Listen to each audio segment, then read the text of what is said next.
Phelps County authorities report finding homemade tire deflation devices on a street in Doolittle today.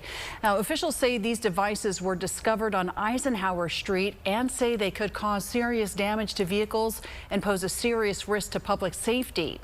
They warn these objects could be difficult to see from a distance, and driving over them can result in sudden tire failure, which would increase the risk of a crash. They say if you notice anything suspicious, to contact law enforcement immediately.